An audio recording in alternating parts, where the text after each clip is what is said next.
Middle ഈസ്റ്റിൽ നിന്ന് ഏറ്റവും പ്രധാനപ്പെട്ട ഒരു വാർത്ത പുറത്തേക്ക് വരുന്നു. ഇസ്രായേൽ യുദ്ധം പുനരാരംഭിച്ചിരിക്കുന്നു. ഹമാസിനെതിരെയുള്ള ശക്തമായ പോരാട്ടത്തിന്റെ അടുത്തൊരു മുഖം തുറന്നുകൊണ്ട് ഇന്ന് പുലർച്ചെ 20ഓളം ഇസ്രായേലി സൈനിക വിമാനങ്ങൾ ഗാസയുടെ വിവിധ പ്രദേശങ്ങളിൽ ബോംബ് വർഷം നടത്തി. ഏകദേശം 220ലധികം ആളുകൾ, പലസ്തീനികൾ കൊല്ലപ്പെട്ടതായി വാർത്താ മാധ്യമങ്ങൾ റിപ്പോർട്ട് ചെയ്യുന്നു.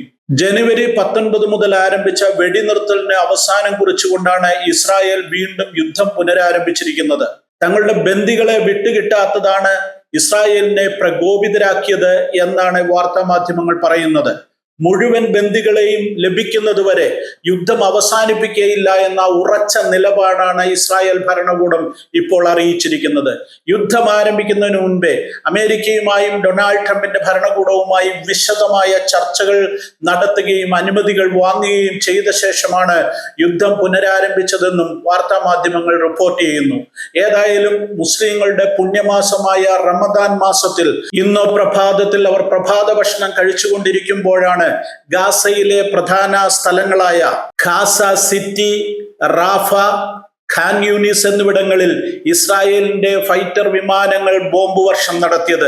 അതിക്രൂരമായ നിലയിലുള്ള യുദ്ധമാണ് ഇനി നടക്കുവാൻ പോകുന്നത് എന്നാണ് വാർത്താ മാധ്യമങ്ങൾ റിപ്പോർട്ട് ചെയ്യുന്നത്. ഐക്യരാഷ്ട്രസഭയിലെ ഇസ്രായേൽ അംബാസിഡർ ഡാനി ഡാനോൺ ഇപ്രകാരം പറഞ്ഞു: ഞങ്ങളുടെ ശത്രുക്കളോട് ഞങ്ങൾ ഒരു ദയയും കാണിക്കയില്ല, ഞങ്ങളുടെ ബന്ദികളെ വിട്ടുതരണം. ഹമാസിനോടുള്ള മുന്നറിയിപ്പായി അദ്ദേഹം അറിയിച്ചു. ചൊവ്വാഴ്ച അതിരാവിലെ ഇസ്രായേൽ പ്രധാനമന്ത്രി ബെഞ്ചമിൻ നെതന്യാഹുവും പ്രതിരോധ മന്ത്രി ഇസ്രായേൽ കാറ്റ്സും പുതിയ ആക്രമണത്തിന് നിർദ്ദേശം നൽകുകയായിരുന്നു. ജനുവരി 19 മുതൽ വെടിനിർത്തൽ യാഥാർത്ഥ്യമായതോടുകൂടെ താൽക്കാലികമായിട്ടെങ്കിലും മിഡിൽ ഈസ്റ്റിൽ സമാധാനം ഉണ്ടാകുമെന്നുള്ള ഒരു പ്രതീക്ഷയാണ് ലോകമെങ്ങും ഉണ്ടായിരുന്നത്. എന്നാൽ ബന്ദികളെ കൈമാറുന്നതുമായി ബന്ധപ്പെട്ട് പലപ്പോഴും തർക്കങ്ങളും പ്രതിസന്ധികളും ഉടലെടുത്തിരുന്നു. മാർച്ച് 1 വെടിനിർത്തൽ കരാർ അവസാനിച്ചതിനെ തുടർന്ന് ആ വെടിനിർത്തൽ കരാർ ദീർഘിപ്പിക്കുന്നതിനുള്ള ചർച്ചകൾ പല ഘട്ടങ്ങളിലായി നടന്നിരുന്നു. എന്നാൽ മുഴുവൻ ബന്ദികളെയും വിട്ടുതരാതെ ഇനി ചർച്ചകളുമായി മുന്നോട്ട് പോകുന്നതിൽ അർത്ഥമില്ല എന്ന് ഇസ്രായേൽ തീരുമാനിക്കുകയായിരുന്നു. ഇതോടെ ചേർത്ത് മനസ്സിലാക്കേണ്ട മറ്റു ചില കാര്യങ്ങൾ കൂടെയുണ്ട്. കഴിഞ്ഞ 2 ദിവസമായി യമനിൽ ഹൂതികൾക്കെതിരായി അമേരിക്ക നേരിട്ട യുദ്ധം പ്രഖ്യാപിച്ച് യുദ്ധം നടത്തിക്കൊണ്ടിരിക്കുകയാണ്. ഹൂതികളാണ് സമീപകാലത്ത് ഹമാസിന് അനുകൂലമായ ചില നിലപാടുകൾ പരസ്യമായി പ്രഖ്യാപിച്ചത്. മാത്രവുമല്ല, ഹൂതികളെ സപ്പോർട്ട് ചെയ്യുന്ന ഇറാനുള്ള ഒരു മുന്നറിയിപ്പ് കൂടിയാണ് അമേരിക്ക ഇപ്പോൾ നടത്തിക്കൊണ്ടിരിക്കുന്ന യുദ്ധമെന്ന് കണക്കാക്കേണ്ടിയിരിക്കുന്നു.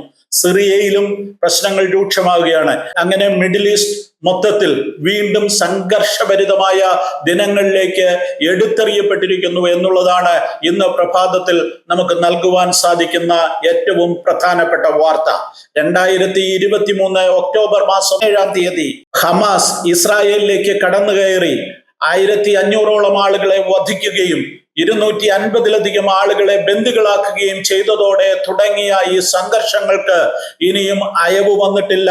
ലോകക്രമത്തെ തന്നെ മാറ്റിമറിക്കുന്ന നിലയിലേക്ക് കാര്യങ്ങൾ മാറുകയാണ് എന്നുള്ളതാണ് ശ്രദ്ധേയമായ വാർത്ത.